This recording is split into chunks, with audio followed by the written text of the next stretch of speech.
တိုင်းနိုင်ငံကြီးကြတော့ကျွန်တော်တို့တကယ်ကိုဂျင်းနဲ့အားရတယ်အကုန်ယူတယ်ငါတို့ရဲ့နိုင်ငံခေါင်းဆောင်နိုင်ငံတော်ပြီးသွားပြီပွဲပြီးသွားပြီဘာပွဲဇက်သိမ်းသွားပြီဒီအဖွဲ့အစည်းကလည်းကျွန်တော်တို့မဟာချိုင်ထိုင်ယူနေဘက်ကပဲဒီဝေလာဘက်ကပဲခင်ဗျားတို့ဗျာသူများနိုင်ငံလာပြီးတော့လူမျိုးကြီးဝါဒတွေလာလုံနေကြတာခင်ဗျားတို့အဖွဲ့အစည်းထောင်တာရေးမကြည့်ဘူးကျွန်တော်တို့ထိုင်ရရှင်မြန်မာတွေအတွက်အများကြီးနစ်နာတယ်ဒုက္ခရောက်တယ်ခင်ဗျားတို့နားလေလားခင်ဗျားတို့ဘထွေးဟိုမှာနှခမ်းမွေးရလေခင်ဗျားတို့အမြဲတမ်းစောင့်ကြည့်နေတယ်ခင်ဗျားအဲ့ဒါတွေကိုရောသဘောပေါက်လားခင်ဗျားတို့ကရှောင်လို့ရတယ်ဆိုပေမဲ့အေးချမ်းချမ်းလောက်ကင်စားတော့နေတဲ့ကျွန်တော်တို့ထိုင်ရရှင်မြန်မာတွေကဒုက္ခရောက်တယ်အမှန်ပဲဟုတ်တယ်မကြသေးဘူးဟိုအဖွဲ့တစ်ဖွဲ့ကလေကျွန်တော်ငါကြည့်တယ်ဗာလဲအဖမ်းခံထိသွားတာမကြသေးဘူးဒါလာပြပြီးနောက်ထပ်တစ်ဖွဲ့ခင်ဗျားတို့အယူကြည့်တာခင်ဗျားတို့အပိုင်းနော်ခင်ဗျားတို့ဘာသာခင်ဗျားတို့လူမျိုးကြီးပဲကြီးဘာပဲကြီးဟုတ်တယ်ဟာလားကြီးရှင်တာကြီးကြအဲ့မဲ့သူများနိုင်ငံမှာလာပြီးတော့ဘာတွေအဖွဲ့အစည်းတွေလာတောင်းနေတာတော့ခင်ဗျားတို့ကြောက်ဒီမှာချင်းချင်းလောက်ကင်စားတော့နေတဲ့လူတွေဒုက္ခရောက်မနေဘူးလားဟမ်ခင်ဗျားတို့ကြည့်အောင်တင်ထားတဲ့ဓာတ်ပုံတွေကလည်းအကုန်လုံးထိုင်းနိုင်ငံရိုက်ထားတဲ့ပုံတွေကြီးပဲခင်ဗျားတို့ဗျာလောက်ရှားလို့ခင်ဗျားတို့မြန်မာနိုင်ငံမှာရောအဲ့လိုမျိုးအဖွဲ့အစည်းတွေထောင်ကြပါလားပြီးတော့ဓာတ်ပုံတွေပါတယ်မြန်မာနိုင်ငံမှာသွားပြီးတော့အနောက်ခံ background ထားပြီးတော့ရိုက်ကြပါလားဒီနိုင်ငံမှာလာပြီးတော့အနောက်ခံ background ထိုင်းနိုင်ငံဟို background ထားပြီးတော့ရိုက်မှတော့ဒီထိုင်းလူမျိုးတွေသူတို့သိပြီဗော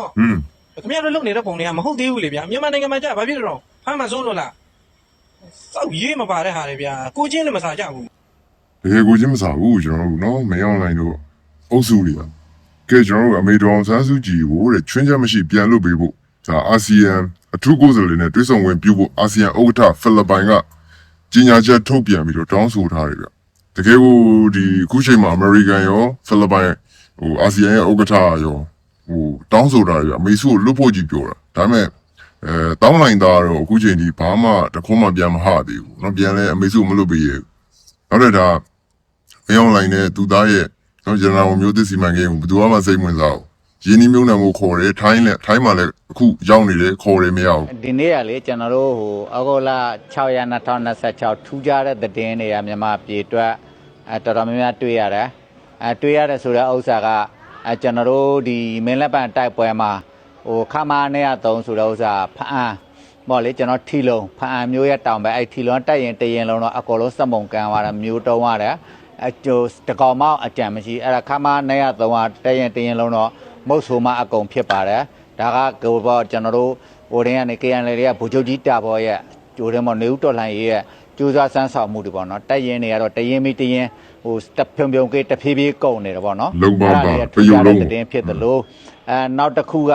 ဟိုတယ်မလားမင်းအောင်လိုင်းဟိုတယ်ထိုင်းအောင်ရောက်လာတယ်ဆိုတော့ထိုင်းသတင်းတွေမှာတော့နည်းနည်းဝေဝေဆဆာလေးတွေ့တယ်လို့ကျွန်တော်တို့ TikTok တွေFacebook တို့ YouTube တို့မှာကြတော့မေလို့မင်းအောင်လိုင်းမေလို့သူရုံမှာလူရုံမှာဂျိုးစိုးမင်းတို့ထိုင်းအောင်ရောက်လာပြီးထိုင်းရေပေးတွေ့တော့မစီဘူးတော့မှထူးကြတာလေးတော့အဲ့ဒါလေးရှိသလိုဒါပေမဲ့တခုထူးထူးကြတွေ့တာကဟိုတယ်မင်းသမီးဘူမအငိမ့်မင်းသမီးဘူမနဲ့မင်းအောင်လိုင်းနဲ့ထိုင်းမှာလာဒိတ်တာလားပေါ့နော်ဟိုစင်းစင်းပြောမင်းအောင်လိုင်းပဲဘူမကိုထိုင်းလိုက်ခဲ့ပြီးတော့စောက်ကမင်းကျော်ထားဖို့ခေါ်လာတာလားဒါမှမဟုတ်ဟိုဘူမပဲဘောစုပ်ဘောငုံဘောခန့်ကျင်လို့လိုက်လာတာလားမသိဘူးသူတို့နှစ်ပေါင်းသတင်းတွေတော့ဒီနေ့ဆိုရှယ်နက်ဝက်မှာတော်တော်များများတွေ့ရတယ်ဟိုကောင်ခွေးယူးမြိုင်ထားတဲ့သဘောမျိုးလည်းဖြစ်ကောင်းဖြစ်နိုင်တယ်ပါမင်းအောင်လိုင်းထိုင်းအောင်လာမယ်ဆိုတော့ဟိုကောင်ဘူမလည်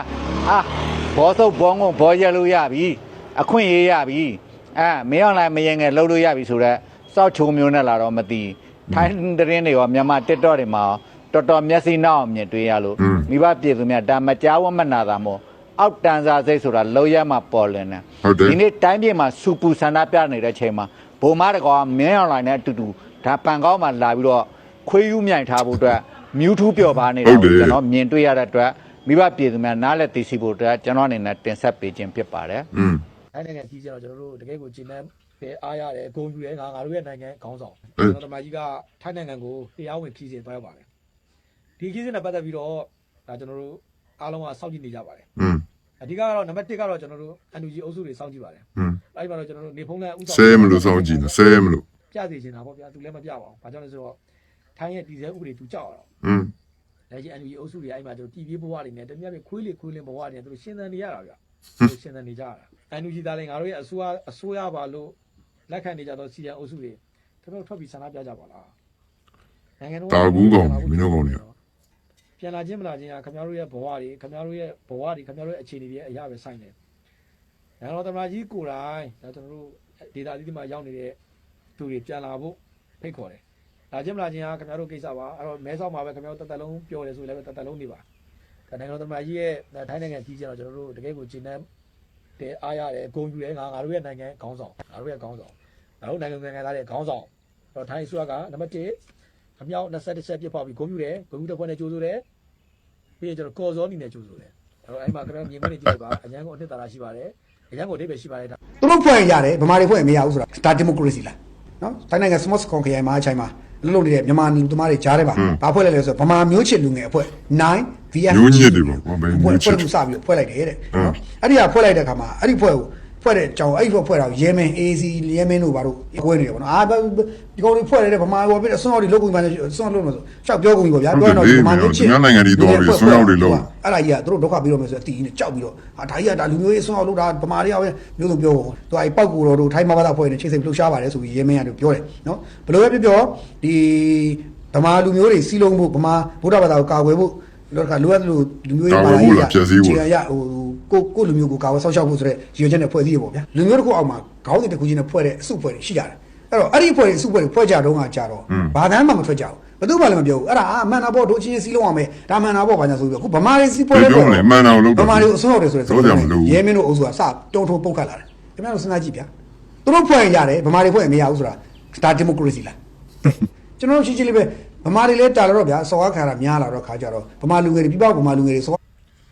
ခံရတာဘာလို့မပြောနဲ့သူတို့ဖွဲ့ရင်ရတယ်ငါတို့ဖွဲ့ရင်မရဘူးဆိုတော့မင်းတို့ဖွဲ့တာကမင်းတို့ကသူတစ်ပါးတိုင်းတစ်ပါးအထိကိုလိုက်ပြီးတော့မင်းတို့ဝါဒဖြန့်ဖို့အတွက်ဖွဲ့တာငါတို့ဒေါ်လာရင်းလုပ်တယ်ဆိုတော့ရိုးရှင်းတဲ့အာဏာရှင်စနစ်ကိုမကြိုက်လို့ Federal Democracy စနစ်ကိုလိုချင်လို့နော်ဒေါ်လာရေးလုပ်တာမင်းတို့လူသူများနိုင်ငံတွေလိုက်ပြီးဝါဒဖြန့်မိုင်းတိုက်နော်လူမျိုးရေးအစွန်းရောက်လုပ်ငန်းတွေလှုပ်ဆောင်တာမဟုတ်ဘူးနော်ရိုးရှင်းတဲ့ဒေါ်လာရင်းလမ်းကြောင်းပဲတို့ကတခုတည်းပဲမင်းတို့ရှုပ်ရှက်ကိုခန့်လာဟိုဟာလှုပ်တာတွေရောဒါလှုပ်တာတွေရောနော်တရားဝင်မှုရေးတိုင်းပြည်ကိုထိုးရောင်းတာတွေရောရှုံနေတာပဲဒီလားဘာခံတာများလာတယ်အနိုင်ကျင့်ခံတာများလာတဲ့ခါကျတော့တို့လည်း community တစ်ခုဖွဲ့မှာရတော့မယ်ဆိုတဲ့အသိစိတ်တွေတို့ကောက်ဖွဲ့တယ်လို့ကျွန်တော်နားလေတကယ်တော့ဗျာအဲ့လိုတော့လူမျိုးစုလိုက်ကွဲနေရမှာမဟုတ်မြန်မာဆိုတဲ့ခေါင်းစဉ်တစ်ခုအောက်မှာအတူတူရှိနေရမှာဘယ်လိုပဲဖြစ်ကိုဒီဘာခေါ်လဲဒီနားမှာကိုရက်ွက်လိုက်ဖြစ်ဒေသလိုက်ဖြစ်ကို community လေးကိုဖွဲ့ထားတော့ကိုလူတယောက်ကိုထိလိုက်ရင်ငါတို့စုပြီးတော့ကာဝယ်ဆောက်ရှောက်ရမယ်ဆိုတဲ့အသိလေးနဲ့ဖွဲ့ထားတာမှားတယ်လို့မဟုတ်တာဗျာသူများရန်ရှာတောင်းပြီးတော့ကိုကာဝယ်ဖို့ထားတာဆိုတော့ကောင်းတဲ့ကိစ္စပဲလာစာညာစားကောင်ကြီးကအလကားမောင်ဆိုပြီးတော့မှကျွန်တော်ကpost လေးတစ်ခုတင်လိုက်တယ်တင်တဲ့ရည်ရွယ်ချက်ကတော့တော့မှကျွန်တော်ရဲ့ဆောင်ရွက်ချက်တတိလေးပါနည်းနည်းလေးပါကျွန်တော်ဗာဒီလုပ်ခဲ့လဲဆိုတာလေးကိုကျွန်တော်ရဲ့ messenger ပြည်သူတွေရောနောက်တစ်ခုကကျွန်တော် online မှာပြောနေတဲ့သူဖြစ်တဲ့အတွက် online မှာကျွန်တော်ရဲ့ကျွန်တော် share မဲ့လူတွေရောအမျှော်လင့်နေတဲ့သူတွေရောအမျိုးရှိတယ်လေသူတို့ကိုလည်းကျွန်တော်ကကျွန်တော်ရဲ့ဒီလွတ်တော်ထဲမှာခင်ဗျားတို့ပြောတဲ့အတွေ့အကြုံခေါ်မလားကျွန်တော်ဟိုဆောင်ရွက်ခဲ့တဲ့နည်းနည်းလေးကိုပဲပြောရမလားအဲ့ဒါလေးကိုပြန်ပြီးတော့မှသူတို့အသိပေးတဲ့သဘောပြန်ပြီးတော့မှတင်ပြတဲ့သဘောတင်ပြလည်းမရအောင်အဲ့ဒါမျိုးကျွန်တော်ကတင်ခဲ့တာတင်မဲပြဖင်မဲပြမရအောင်တင်တာပဲတင်တဲ့အခါမှာကျွန်တော်စကားပြောတာဟိုပြပြသားပြောတဲ့အခါကျတော့ဟိုကိုယ်တော်သားဆိုတော့လေအဲ့လိုမျိုးဖြစ်တာပေါ့ဗျာကျွန်တော်ဟိုအဲ့ဒီမှာကျွန်တော်ရဲ့တင်ပြပုံကကျွန်တော်ပြောလိုက်တာကပြည်သူ့လွှတ်တော်ဥက္ကဋ္ဌဦးခင်ကြီးကိုအပြစ်ပုံချသလိုဖြစ်နေတယ်လို့ဖြစ်နေတဲ့သဘောတက်ရောက်နေလားမသိဘူးအဲ့ဒါကိုအဲ့လိုပြောတဲ့အဲ့သဘောတက်ရောက်တယ်လို့ပြောတဲ့လူဟိုလာပြောတော့ကျွန်တော်တော့နည်းနည်းဥစ္စာဖြစ်သွားတယ်လန့်သွားတပါအောင်ပြီးကုန်ဗျာလန့်သွားတယ်ဆိုတော့မဟုတ်ဘူးကျွန်တော်အဲ့ဒီရွေချက်မရှိဘူးဒါပေမဲ့ကျွန်တော်ဘာတော့ပြန်မပြောခဲ့ပါဘူးဒီကျွန်တော်ဒီမှာပြောလို့ရတယ်လေနော်ဆိုတော့ကျွန်တော်အဲ့ဒီရွေချက်မရှိဘူးလေကျွန်တော်ရိုးသားသားပါကျွန်တော်ရိုးသားသားခိုးစားတဲ့ကောင်လေလားအပြစ်ပုံချစရာလည်းမရှိလေဘယ်သူမှအပြစ်ရှိတဲ့ကိစ္စမဟုတ်တယ်ဒီကိစ္စလွတ်တော်မှာသူလှုပ်ထုံလုပ်နေရရှိတယ်သူရဲ့ဥပဒေတွေတိုင်းသွားနေကြတာဒါဘယ်သူမှအပြစ်ပုံချစရာမဟုတ်တဲ့ကိစ္စဒါပေမဲ့အဲ့ဒီလှုပ်ထုံလုပ်နေရဘယ်သူကဘာလို့ဒါလေးကိုပဲဒီမှာအလင်းတင်းတယ်လို့လေအလင်းတင်းတယ်လို့ဆိုတာဘယ်သူမှမထိခိုက်အောင်လည်းပြောတာပါပဲကျွန်တော်ကသို့ပေမဲ့အဲ့ဒါကအဲ့လိုအပြစ်ပုံချသလိုဖြစ်နေတယ်ဆိုတော့ကျွန်တော်လည်းတော်တော်စိတ်မကောင်းဖြစ်ပါတယ်အဲ့လိုလည်းမကြည့်ဘူးအဲ့လိုသဘောတက်ရောက်တယ်ဆိုရင်လည်းကျွန်တော်ကဒါကြောင့်မို့ဒီကနေပြီးတော့မှပြည်သူ့လွှတ်တော်ဥက္ကဋ္ဌဦးခင်ကြီးကိုကျွန်တော်တောင်းပန်ခြင်းနဲ့တောင်းပန်တယ်လို့ဒီကနေတောင်းပန်တာပေါ့လေနော်နောက်တော့လူရင်းတွေ့ခွင့်ကြုံတဲ့အခါမှာလည်းကျွန်တော်က တွေ့ပြီးတော့တောင်းပန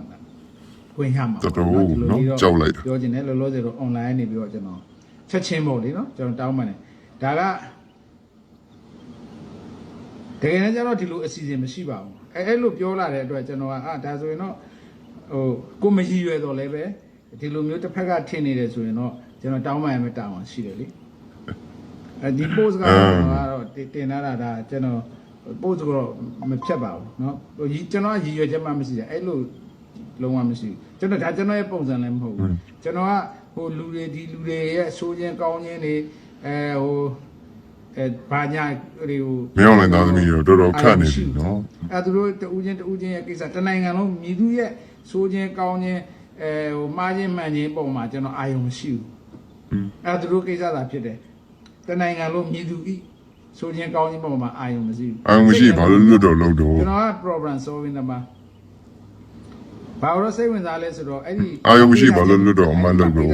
စောက်ယူ ပေးထားချက်တွေမှာတန်ဖိုးအနေမြင့်တွေရှိတဲ့အဆိုးကောင်းတွေရှိတဲ့အမှားအမှန်တွေသူကသူရှိနေမယ်ဒါသူတို့ရဲ့ကိစ္စတွေ ကျွန်တော်လည်းပြည်သူတွေမကြည့်ဘူးသူတို့ကဘာတွေပဲသူတို့ကြည့်တာ ပု္ပ္ပစာကိုဘယ်လိုတွက်မလဲဆိုတဲ့အပေါ်မှာတော့အဖြေထုတ်မလဲဆိုတာတော့ကျွန်တော်အဲ့ဒါကိုပဲစိတ်ဝင်စားအဲ့ဒါကိုပဲစိတ်ဝင်စားဒါ program solving သမားဆိုတော့အဲ့ဒါပဲစိတ်ဝင်စား ပြီးသွားပြီဝဲပြီးသွားပြီ ဝယ်ပြီးသွားပြီ ဝဲဇက်သိမ်းသွားပြီ သက်သိမ်းသွားပြီ ပြီးရတဲ့ပိုင်းတွေကသမရဦးမြောက်လိုင်းခီးစီရှိရတယ်အားတချို့တွေဟိုလူဘိန်းကြိုက်ပေါ့နော်လူဘိန်းကြိုက်ဝါဒဖြန့်ချီမှုတွေရှောက်လို့ မင်းကလူတော်တွေပေါ့ ဦးမြောက်လိုင်းထိုင်းကိုလာလို့ရှိရင်ဟိုဖမ်းပြီးတော့အာဂျီနီးနားတရားရုံးပို့ရမယ်ဘာဖြစ်ပို့ဖို့တောင်းဆိုတယ် browse ကတောင်းဆိုတယ်လို့ justice ပေါ်မြန်မာပြောတယ်လို့ရှောက်ရေးကြတယ် ရှောက်ကြီးရလားသူတို့ထုတ်ပြန်တာကြည့်လိုက်အောင်လေ ကျိုးတဲ့ပုံစံကိုကြည့်မှာထိုင်းကပြေးပြီးတော့မှလေးဘက်ကုန်းပြီးမပေးုံတမယ်ပဲတကယ်ကိုပဲထိုင်းကကျူတာထိုင်းကဘာလို့ပတ်စံရဖို့လို့ဆိုထိုင်းကခင်ဗျာဘာလို့လုပ်တယ်ထိုင်းနေ လေးဘက်ခေါင်းလေးဘက်ထောက်ယုံမပြောနဲ့မင်းလောနဲ့မထိုးယုံတမန်သေးလားမြန်မာတွေက ထောက်အဲ့တော့ဘာပြီးတော့တမရသွားတဲ့ကမှာထိုင်းကျူဆိုတဲ့ပုံစံကြည့်လိုက်ကျွန်တော်တို့ဒီဘက်ကမီဒီယာအားနဲ့ဝိုင်းတွန်းဒီကောင်တွေတာတမကြီးအားတွန်းတဲ့ခါကျတော့မြန်မာဘက်က internet မြန်မာဘက်ကအပေါ်စီးကိုပြန်ပြီးတော့ရအောင်ယူနိုင်တဲ့ခါကျတော့အခုကျူဆိုတဲ့ပုံစံကြည့်လိုက်တာနဲ့မိတာလုံးပါတယ်ကျွန်တော်တို့ဘာပြီးတော့တာတမကြီးအားအရာမြန်မာဟာအပေါ်ဟိုထိုင်းနယ်မှာဆက်ဆံရေးမှာမြန်မာကပြန်ပြီးတော့ဟိုလူလေးလေးစားစားပြန်ဆက်ဆံခံရတဲ့ပုံစံပြန်တွေ့ရတယ်ပြီးတော့ လေးလေးစားစားပြန်ဆက်ဆံခံရမှာပေါ့ဘာလို့လဲဆိုတော့ကျွန်တော်မြန်မာနိုင်ငံမှာတန်းငွေတိုက်ကြီးရှိရလေနော်အိန္ဒိယနိုင်ငံအိန္ဒိယထိုင်းတရုတ်ဘယ်နိုင်ငံကမှအလွတ်ပေးချင်တာမဟုတ်နော်အလွတ်လည်းပေးမခံအဲ့တော့မင်းအွန်လိုင်းကိုမချစ်တော့လဲအောင်းကနမ်းပေါ့ဗျာနော်လိုချင်တာလေးရှိတော့လေနည်းနည်းဟိုဘယ်လိုပြောမလဲပြပြလေးလေးပေါ့နော်အဲ့လိုလေးပဲဆက်ဆံတော့မင်းတို့အကောင်းကြီးမှန်နေလား အဲ့လိုဘာကြောင့်လေးစားလဲမင်းအားလုံးသိတဲ့အတိုင်းပဲ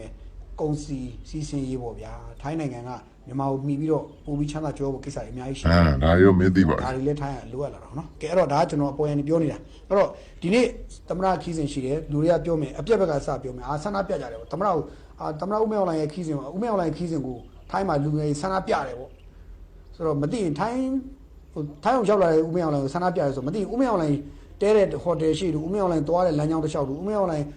းသွားတဲ့အိမ်တော်အစိုးရအိမ်တော်အခမ်းအနားပွဲတွေမှာရှိမှာဆန္ဒပြဒလူလူဘာလူလူနဲ့နော်ပြည်ပြင်းမီဒီယာတွေကဝါဒဖြန့်ကြတယ်ဘယ်မှာသွားပြဆန္ဒပြတာဘာလို့လဲဆိုဦးမြောင်လိုင်းအိမ်ကတောင်ဘက်ဦးမြောင်လိုင်းသွားတဲ့နေရာတောင်ဘက်ဆိုပါစို့တောင်ဘက်ဆိုပါစို့ဆန္ဒပြတာမြောက်ဘက်ကဲခင်ဗျားတို့စဉ်းစားကြည့်ဗျာဘန်ကောက်ဆိုအကြီးကြီးရယ်ဘန်ကောက်မြို့ရဲ့ဂျောင်းကလောက်တနေရာ United UN ရုံးပေါ့နော် UN ကုလသမဂ္ဂရုံးရှိမှာလူလေး10ယောက်တော့မပြီးဘူးအဲ့ဒါလေးနဲ့စာရဲလေးဖတ်ပြီးတော့မိုက်လေးနဲ့អော်နေရလေးကိုကြည့်ပြီးအဲ့ဒါဆန္ဒပြတယ်အေးပေါ့ပြောလို့ရတာပေါ့ဒါပေမဲ့အဲ့ဒါယူခန်းခန်းနာကြီးကြီးပြတာလားဆိုတော့လေဟိုလူလေး50ယောက်အင်ဂျီလေးဝတ်ပြီးတော့အင်ဂျီလေးဟွာပေါ့အနေအောင်ကြီးလေးဝတ်ပြီးတော့စာလေးဖတ်ပြီးတော့မိုက်လေးနဲ့ပြောဗီဒီယိုလေးရိုက်ပြီးတော့မီဒီယာတွေစီပို့အဲ့ဒါဆန္ဒပြအဲ့ဒါပြီးတော့လား ကဲအဲ့ဆိုငါတခုမေးဦးမယ်ဆန္ဒပြရတဲ့သူတွေရှိရင်ထောက်ခံတဲ့သူလည်းရှိပါမယ်ထောက်ခံတဲ့သူမင်းအွန်လိုင်းလာတာထိုင်းရောက်မြန်မာများကြိုးဆိုရတယ်ဆိုပြီးတော့ဘယ်သူအမြန်ထောက်ခံပွဲတွေကိုတီးစိမ့်နဲ့ကိုလုပ်ဘူးလို့တော့ဟမ်မရှိဘူးသိလားတယောက်မှမရှိဘူးဘယ်နိုင်ငံတော့ဒီကောင်ကမျက်နှာငယ်ရတယ်မနိုင်တော့သူ့ဘဝကိုသူမသိဘူးကိုဘဝကိုမသိတဲ့ကောင်စောက်ယူပဲနော်ကိုဘဝကိုအခြေအနေကိုသိရတယ်လူဆိုနော်မသိဘူးအဲ့ဒါကိုမင်းတို့ကသိမလားဂုံယူစရာမရှိကြံဖန်ပြီးဂုံယူနေကျွန်တော်တို့တမရာကြီးလာတယ်ဆိုပြီးတော့ဘောမတွေတော့ကျူဆိုတာမျိုးရှိသလားပြည်ပနိုင်ငံတွေမှာကြီးလိုက်တော့ပြည်တွင်းမှာတော့မင်းတို့တက်တွင်းအတိုင်းဝိုင်းနဲ့ဝန်ထမ်းအတိုင်းဝိုင်းပဲရှိတာသိလားကျန်တဲ့သူတွေဘယ်သူကမှမင်းအောင်လဲဆိုတဲ့ကောင်ကတော့ရိုင်းပြောမျက်နှာတော့မကြည့်ချင်နော်အတန်ကြားရင်အတန်ကြားတနာလိုတဲ့စိတ်ကတော့မင်းတနာစိတ်ကိုမင်းနည်းနည်းမှမရှိရမင်းအောင်လဲမင်းအောင်လဲလို့ကောင်မျိုးကိုလေကောင်လူမျိုးလို့ကောင်နော် ပြည်သူတွေဘယ်လောက်မုန်းလဲဆိုတော့မင်းတို့ရေပြင်မှာမင်းတို့အကောက်အကွယ်မရှိဘဲနဲ့ပြည်သူကြားထဲမှာပြည်သူမြတ်တာခံယူကြည့်ပါလားအကောက်အကွယ်မယူဘဲနဲ့ဘက်ကမလုပ်ဘဲနဲ့ကာပါမလုပ်ဘဲနဲ့နော်ပြည်သူတွေမင်းအွန်လိုင်းကိုဘယ်လောက်ချစ်လဲဆိုတော့အဲ့မှာမင်းတို့ကာကနာနာသိလိမ့်မယ်မင်းဘောမင်းတို့အဲ့လိုပြောကြည့်ပါလားနော်ချက်လန်လေးခေါ်ကြည့်ပေါ့အဘကြီးအဘကိုပြည်သူတွေအားတော့တော်လေးထောက်ခံနေကြပြီအဘကွင်းစင်းလေးလာကြည့်ပါလားအချွေရနေမလို့ဘူးဒါမှအဘပြည်သူတွေပုံမှာဘယ်လောက်တန်မိုးထားလဲမြတ်တာထားလဲဆိုတော့အဘရဲ့မြတ်တာတွေပေါ်လွင်မှာဆိုပြီးတော့မြောက်ထိုးပင်းပေါ်လေးလုပ်ပြီးပြောကြည့်ပါလားဟမ်အဲ့ကြံမျိုးသိမှာပေါ့ အဲ့ဒါပြီးသွားအဲ့ဒါဆန္ဒပြအဲ့လိုဖြစ်လိုက်ရင်ဗာလေဒီထိုင်းအစိုးရအဲ့ဒါယူကြည့်ပြီးတော့ကြောက်လန့်ပြီးတော့မြန်မာဥတမဥမဲအောင်လိုက်မဖိပဲနေမခေါ်ပဲနေမယ်ထင်လို့လားဆိုတကယ်ကိုကြောင်တောင်တောင်ဒီမအေးဘူးဆိုတာပြနော်ဆောက်ယူရဲ့ ဝါဒဖြန့်မှုကြိုးစားတယ်ပြည်ပြင်းမီဒီယာတွေကလည်းအချမ်းဖက်ပြည်ပြင်းမီဒီယာတွေလည်းတကုံအဲ့ဒါကိုဝါဒပြန်တော့ပြန်ဖော်ပြတယ် BBC တို့ဘာတို့အစလောက်တာ ဝါဒပြန်တာမဟုတ်လေဒါအရှိတိုင်းချပြတာအရှိကိုရှိတိုင်း ဒါမျိုးတွေသတင်းကြီးပုံစံမျိုးတင်တယ်တကယ်ဟိုမှာတမရနဲ့ထိုင်းဝီဂျုံနဲ့တွေ့ဆုံနဲ့ပွဲတဲ့တကယ်အရေးကြီးတဲ့ဟာတွေကြတော့သူတို့ကကျူဆိုတဲ့ပုံစံခန်းခန်းနာကျူတော့ကြတော့ဟိုက်တွေသိမလို့ချင်ဘူးအဲ့ဒါမီဒီယာတွေပြည်ပြင်းမီဒီယာတွေရဲ့သဘောဆန္ဒပြနေတာဘာလဲဆိုတော့ကိုဒီနိုင်ငံကိုဘယ်တော့ဒုက္ခပေးချင်လဲဆိုတာအဲ့ဒါပဲနော်အဲ့တော့ဆန္ဒပြတဲ့ဖွဲ့တွေဒီမှာကြည့်လိုက်လို့ရှိရင်ခင်ဗျားတို့တွေ့နေတယ်ကြည့်မင်းအောင်လိုက်ပြောလိုက်လေဟောကြည့်တယ်ဘာပြောလဲဆိုဆာဝါရီစကပ်မင်းအောင်လိုက်ဆိုရဲကောင်နော်ညမစကားတော်မှာလိပ်ပတ်မလဲဘူးလုံးနဲ့ချလဲရိုက်နေတဲ့ကောင်ကထိုင်းစကားသွားပြောတယ်ဆိုတော့တော်တော်လေးကိုရုပ်ပေါက်တယ်ဆိုရီလဲကြည့်စရာကြီးပဲကျွန်တော်အဲ့ဗီဒီယိုကြည့်ပြီးတော့တော်တော်လေးဟိုမထိန်နိုင်ဘူးလိပ်ပိန်ကြီးပြလိုက်တာနော်တော်တော်လေးကိုရုပ်ပေါက်တယ်ဗျာနော်ကိုအမိပါလာစကားတော်မှာဗျာလေးလုံးခွဲအောင်မပြောတတ်တဲ့ကောင်ကထိုင်းစကားတွေပါပြောဆာဝါရီစကပ်တော်လေးရုပ်ပေါက်တယ်နော်အဲ့လိုကောင်မျိုးမင်းတို့ခေါင်းဆောင်တွေကထားပြီးတော့မင်းတို့ကနော်ဒါဖះလို့ကိုးဝင်နေတဲ့ကောင်တွေကိုပြောချင်တာမင်းတို့ရဲ့ခေါင်းဆောင်တော်မှာဒီလောက်အသိပညာဒီလောက်အစင်တမ်းပဲရှိရဆိုရင်တော့မင်းတို့ဘောမတွေရဲ့မင်းအောင်လိုက်ဘောမနေတဲ့ကောင်တွေပေါ့အောက်ခြေကောင်တွေဘယ်လိုအစင်တမ်းပဲရှိမလဲဆိုတော့သိပြီးတွေးနေကြမလို့ပေါ့နော်ကြတယ်တော့ပါဗျ